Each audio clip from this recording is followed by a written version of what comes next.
Aquí en el piso para comenzar con la primera columna del día de hoy y tiene que ver con un tema muy importante porque cuántas veces uno empieza a atender planes a futuro y luego deja de vivir el presente o se ancla en el pasado en alguna experiencia que vivió y no puede desprenderse de la misma. Por eso que está aquí Nati Acosta, nuestra coach ontológica que viene a explicarnos cómo vivir el hoy y el ahora. Bienvenida, Nati. ¿Cómo estás? Muchas gracias, buen día, ¿cómo estás? Muy bien, ¿vos? Muy bien. Me alegro entonces. Bueno, gracias. Nati, qué importante vivir el hoy y el ahora y qué importante poder comunicarle eso a la gente. Sí, y en realidad lo traje porque me pasó de que me encontré con muchos clientes que están en esto de que me voy mucho para el pasado y me voy mucho para el presente y hola, estamos acá, ¿no? Y entonces esto de empezar a vivir el presente, el hoy, y esto llevarlo a la atención plena en realidad. Viene de la mano de un concepto en la atención plena que tiene que ver con el mindfulness. No sé si alguna vez escuchaste hablar. Bien. Estuvimos googleando con Moni esta mañana cuando vos mandaste la palabra, nos pudimos ¿Qué es eso? interiorizar en el tema. ¿Qué es eso?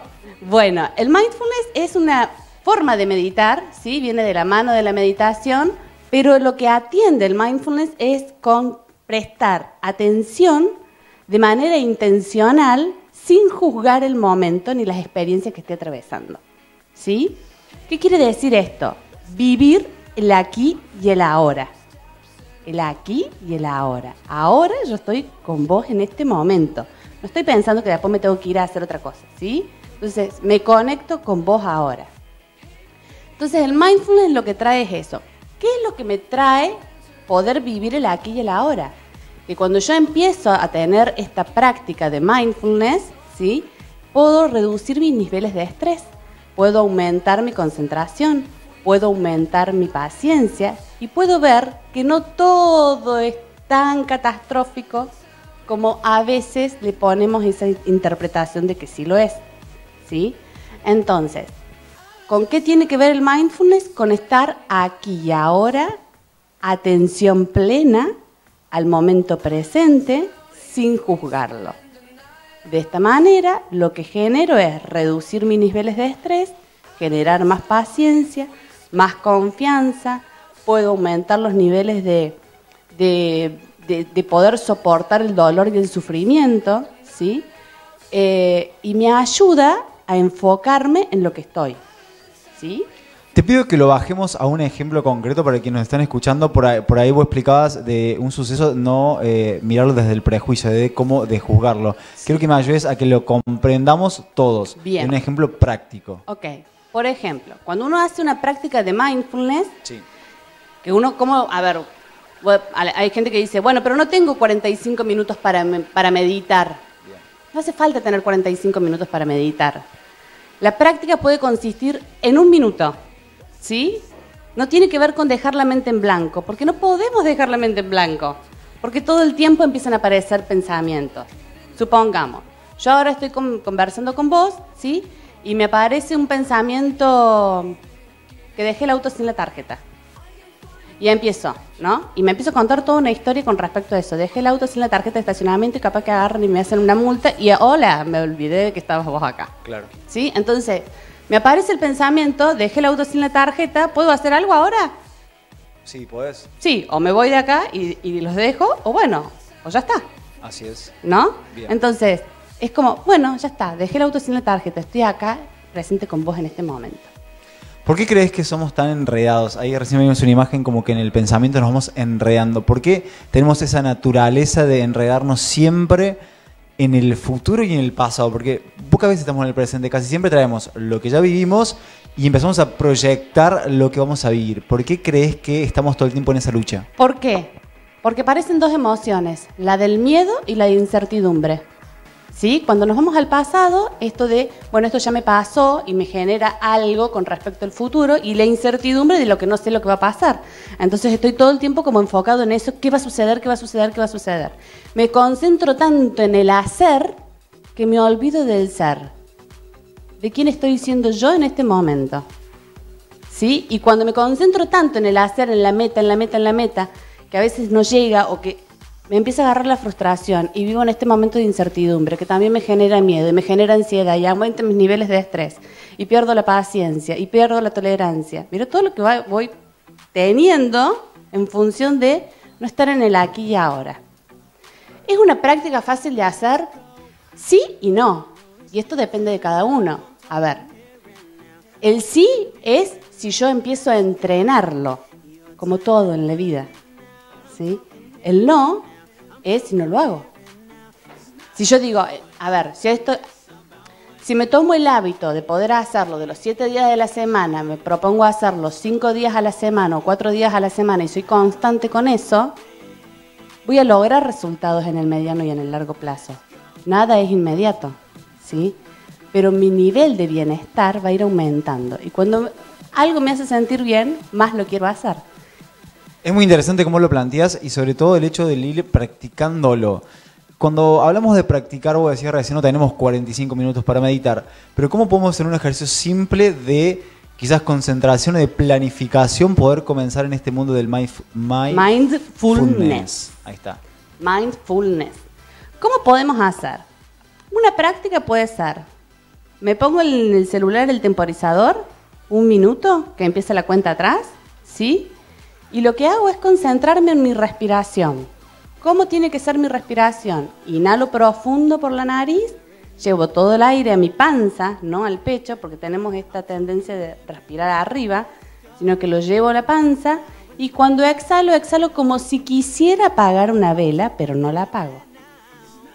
Bien, o sea, bien ¿sí? Lento y suave. Entonces, ¿en dónde pongo yo el foco? En mi respiración, ¿sí? La respiración, a mí me gusta un montón trabajar con el tema de la respiración con la gente que es ansiosa, porque es lo que me permite ser consciente de cómo estoy emocionalmente. Cuando nosotros estamos en un nivel de estrés, en algo que me genera miedo, en algo que me está generando ansiedad, ¿qué hago? Mi frecuencia cardíaca aumenta, por ende mi respiración aumenta. Yo te puedo decir, Leo, me fui, Leo, perdón. Me levanto y me voy. Leo, ¿podés?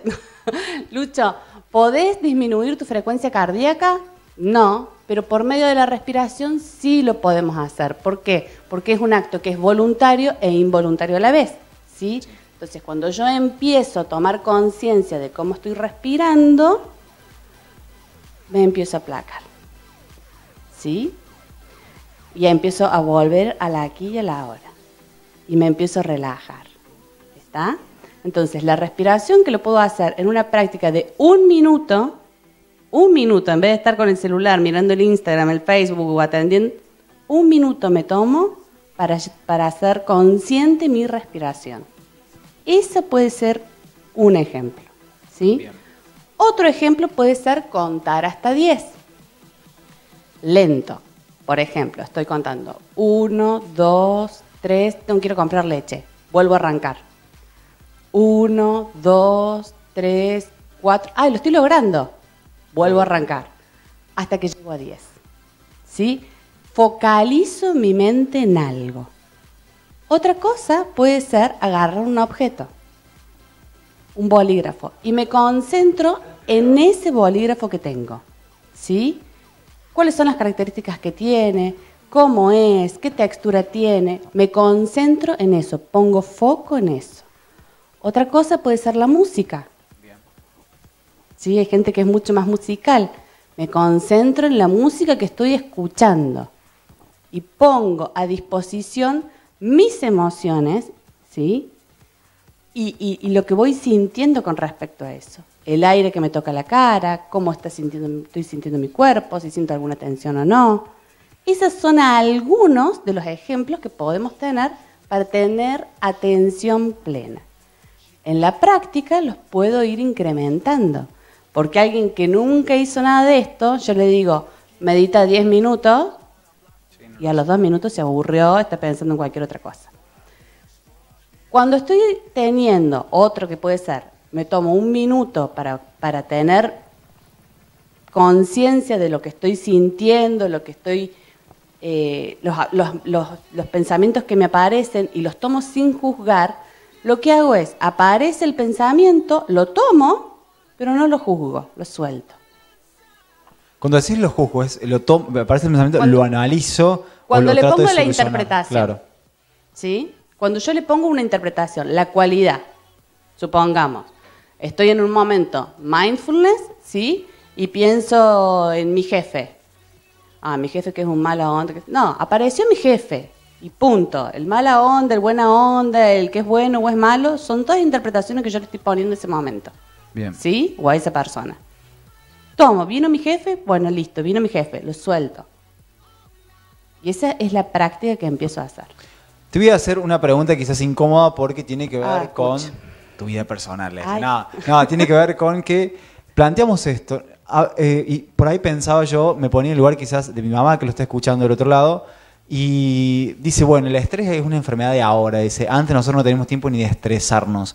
¿Por qué crees que ahora, tanto el mindfulness como las demás tendencias que buscan a curarnos emocionalmente han cobrado tanto auge?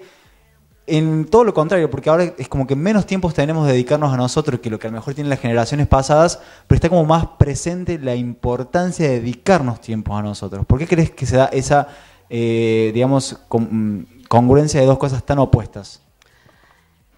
Porque ahora empezó a aparecer el mundo emocional, que antes no aparecía. Antes la gente vivía más en el modo automático, ¿no? Ahora empezamos a ser más conscientes de lo que nos está pasando, digamos. Muchas de las enfermedades que hay hoy están todas vinculadas a lo que tienen que ver con lo emocional. La emoción que nos sale es una emoción que se acumula y en algún momento de alguna manera reacciona. Diabetes, cáncer, gripe, lo que quieras, ¿no? Entonces, creo que eso es lo que nos hace ahora ser más conscientes de, bueno, a ver, ¿qué me está pasando con esto? Y creo que tiene que ver con esto, con una cuestión de cómo nos estamos educando. Gracias a Dios, ahora en los colegios, muchos empiezan a aplicar estas técnicas de meditación, ¿no? Ahora, la otra vez leí un artículo en donde en una escuela los chicos los ponen a meditar antes de arrancar las clases y ahí ven los niveles de atención que están teniendo. ¿Por qué? Porque cuando el chico va saliendo para la escuela empieza, llevas la mochila, que llegamos tarde, apurate, que levantate, que toma la leche, que... Y el chico llega con todo eso a recibir información. ¿De qué manera? Entonces, ¿qué hacen? Los ponen a meditar.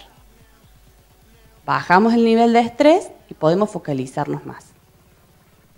¿Y te ha pasado en tu lista de consultantes, de personas que han querido hacer coaching con vos, te ha pasado de encontrar personas quizás de 50 años para arriba que vienen ahora y te plantean el hecho de querer encontrarse y de querer darse cuenta que quizás han vivido primero con muchos preceptos y bagaje cultural de imposiciones de la familia, sí, y ahora que buscan esa libertad emocional? Sí.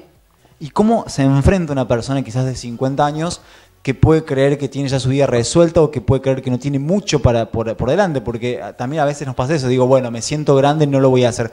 ¿Cómo haces vos para romperle el esquema para que ellos puedan repensarse? ¿Qué será sentirse grande? Claro, ¿no? Por eso le digo, hay mucha gente que piensa que a los 50 ya es como que ha vivido su vida, Ajá, o se encuentra con hijos grandes y cree que no tiene la posibilidad de seguir haciendo cambios. Bien, vos sabés que en la escuela de formación donde yo trabajo, para coaches, tengo mucha gente grande.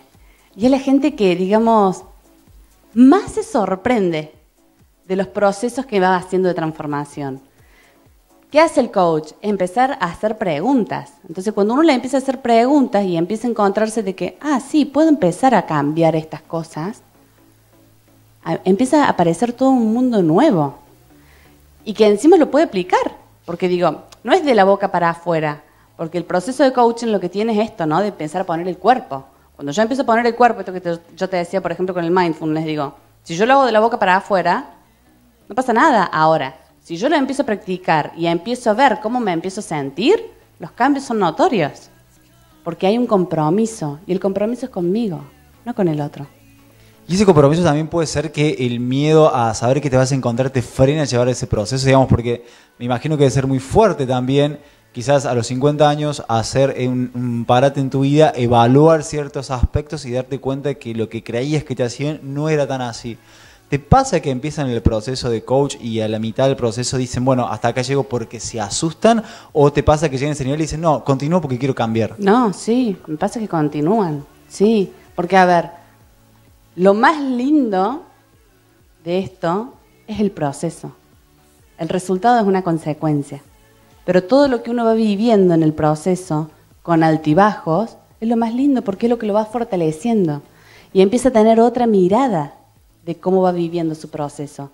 O de cosas que le pasaban antes, que lo veía como una oh, hoy aparece como, bueno, a ver, ¿qué me viene a mostrar esto? ¿Qué me viene a enseñar esto? Entonces, cuando empiezan a darse cuenta y empiezan a ver que ellos tienen herramientas y tienen el poder de poder cambiar eso es lo maravilloso, el proceso. Y estaba pensando mientras hablabas con vos que puede ser que el perdonarse, el aceptarse, también sea parte fundamental de vivir en el hoy, porque el perdonarse por aquellas cosas que quizás hicimos mal en el pasado y que nos siguen, y también el aceptarse en cuanto a lo que hoy soy y que no es lo que seré quizás. O sea, la aceptación y el perdón creo que son herramientas necesarias, ¿no? Sí, tal cual. Sí. ¿Y eso cómo hacemos para aceptarnos y perdonarnos, Nati? Para poder estar en el hoy. Bueno, a ver. El aceptarme es esto, ¿no?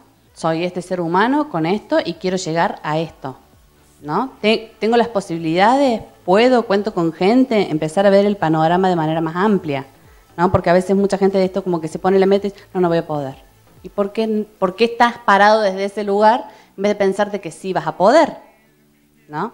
Entonces el aceptarme es reconocerme como soy. ¿Quién estoy siendo hoy? ¿Sí? ¿Quién estoy siendo hoy? Porque quien estoy siendo hoy, o quien está siendo vos hoy, no son la misma persona que eras hace 2 años atrás.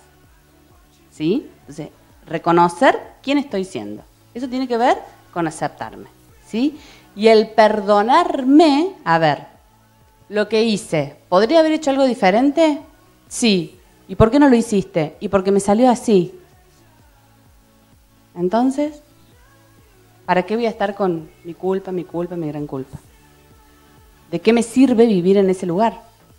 ¿Qué posibilidades te abre estar todo el tiempo parado en ese lugar? Porque estoy parado en el resentimiento y vuelvo a sentir, y cada vez que me acuerdo de eso, me pongo de la misma manera en que estuve en ese momento. ¿De qué me sirve? Vuelvo ahí, sin juzgar. Lo pensaba cuando lo venías hablando y también lo quería relacionar con el tema del volver a empezar, que recién hablábamos por ahí de la gente un poco mayor que cree que ha vivido su vida y tiene que volver a empezar. Y lo pensaba también para aquellos que recién comienzan a hacer sus pasos en la vida adulta, de que se deben chocar mucho con la frustración del futuro, porque uno cuando comienza a andar por la adultez cree o espera ciertas cosas que después no suceden. ¿Esa frustración la puedo trabajar o esa frustración me genera más frustración por ser frustración? Claro. A ver, esto que yo te decía, me ocupo tanto en el hacer, que no veo cómo voy haciendo y quién estoy siendo mientras voy haciendo. Entonces todo eso me va generando la frustración. Y la frustración es, me caigo. Y cuando me quedo en ese pozo de que me caigo, me cuesta levantarme. Ahora, si yo veo la frustración como una señal de que por acá no puedo ir, puedo cambiar el recorrido. ¿Sí? Ahora, si yo me quedo de no puedo, y vuelvo a golpearme siempre con la misma pared, digo, a ver, ¿qué estoy haciendo que siempre me golpeo con la misma pared? ¿Qué puedo empezar a cambiar? Y eso tiene que empezar a verme, a mirarme, a reconocerme, a aceptarme, para poder cambiar las acciones y obtener otro resultado. Cuando yo empiezo a aplicar esto y de empezar a verme, digamos, esto de estoy teniendo siempre estos resultados, empezar a ver también en qué otros ámbitos me está pasando esto. Cuando yo empiezo a modificar acciones, también empieza a impactar en otros ámbitos. Otros ámbitos que quiero decir, trabajo, familia, amigos. Pero tengo que ser consciente. Y el ser consciente es salir del piloto automático. La verdad, Nati, que este ha sido un momento mindfulness para mí, porque estuve como pendiente todo el tiempo de lo que decías y la verdad que me concentré mucho en la nota y, o sea, siempre lo hago, pero me esforcé en el hoy y en la hora porque lo habíamos estado viendo con Moni que se trataba del mindfulness y fue muy interesante tenerte hoy y poder generar este espacio de hoy. Una cosa que me gustaría aclarar, el mindfulness, ¿sí? Y después está el mindful, bien, ¿no? El mindfulness es la atención plena. Sí. ¿Sí? Estoy acá con vos. El mindful es la mente llena. Lo contrario. Estoy acá con vos y estoy con que tengo que llamar por teléfono, tengo que ir a comprar al supermercado, tengo que sacar el auto, un montón de globitos que podrían aparecer por mi cabeza. ¿Sí? Sí. Esa es la diferencia. Eso quería traerlo a colación. Te iba a preguntar qué vamos a ver el próximo martes, pero sería incorrecto porque estaríamos pensando en el futuro. Sí, entonces no vamos a hacerlo. sabemos. No sabemos. Nati, te quiero agradecer de verdad por venir. La verdad que es un gusto tenerte y sé que a la gente le encanta esta columna, por eso se repite todo el tiempo, porque la gente quiere ser parte y quiere como mejorarse día a día. Bueno, muchísimas gracias, Lucha. Te espero el próximo martes. Por supuesto. Gracias.